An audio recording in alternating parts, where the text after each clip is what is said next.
Hi and welcome to Razz Reviews. Today I'm gonna be reviewing Spider-Man Far From Home. Far From Home is the second Sony Marvel standalone Spider-Man movie starring Tom Holland, and it takes place right after the events of Avengers Endgame. So spoiler alert for Avengers Endgame, don't watch this movie if you haven't seen it, or this review, because I'm gonna talk about stuff that spoils Endgame. If you haven't seen Endgame by now, So we find Peter Parker having to deal with the loss of Tony Stark and going on as Spider-Man without his mentorship. And also dealing with the immense responsibility being thrust upon him now that there is no Iron Man or Captain America. All this while he's trying to have a normal high school life and trying to have fun on a high school trip abroad. Interestingly enough, this movie is the only Spider-Man film ever to be completely set outside of the US and New York. I liked Spider-Man Far From Home. A lot. It's actually a fantastic Spider-Man film. Tom Holland as Peter Parker is perfect for me. He's perfection. And I really enjoy these movies because I'm so connected to him and his characters, and I'm very invested in what happens to him. And Jake Gyllenhaal is here, and by the way, he's one of the most underrated actors in the history of underrated actors. And he's here playing Mysterio, and I really dug Mysterio in this film.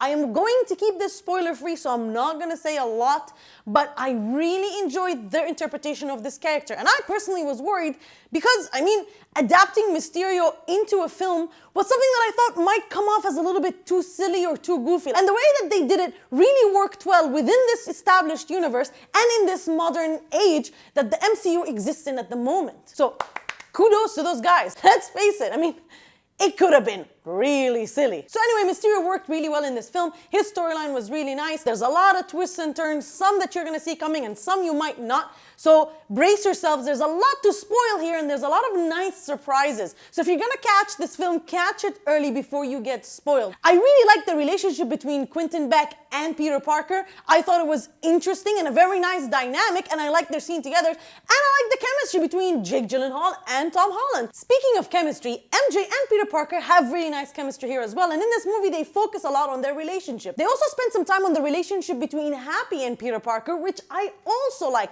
There's a lot of emotion there, especially because both of them were close to Tony Stark, and this loss and tragedy has brought the two of them closer together, and it's created this really nice new dynamic between them that I personally am a big fan of, and I'm very excited to see more of that in the future MCU movies. Also, word of advice, make sure you stick around for the end credit scene because oh my god, it's insane. Probably my favorite part of the film is the two post-credit sequences. Make sure you check them out. When it comes to any sequel, the first question is always, is this better than the previous film, or did you like this more than the first movie? In Homecoming, I really liked the whole John Hughes teenage film coming-of-age vibe, which is present here, but not as much as it did in that film. I also don't think that a lot of the story elements in this film are as strong or as tight as they were in Homecoming.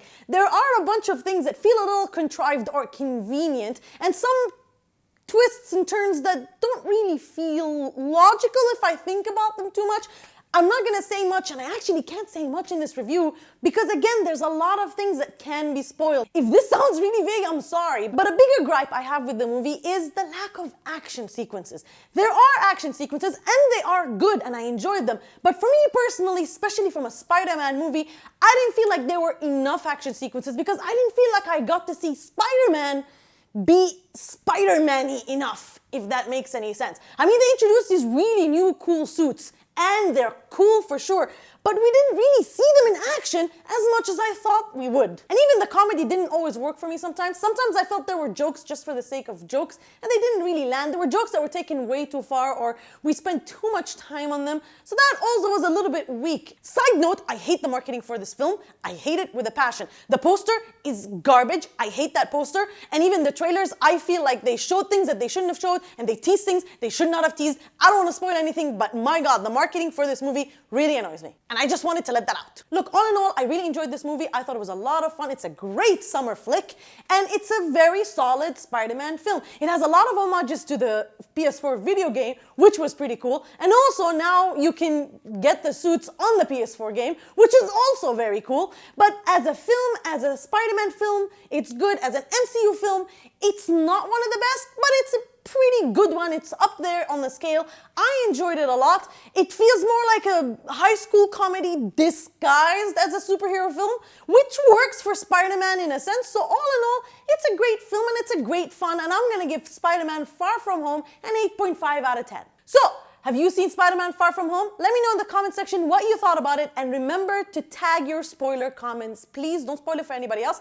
And as always, like, share, and subscribe. And don't forget to ask me what you'd like me to review for you next. See ya!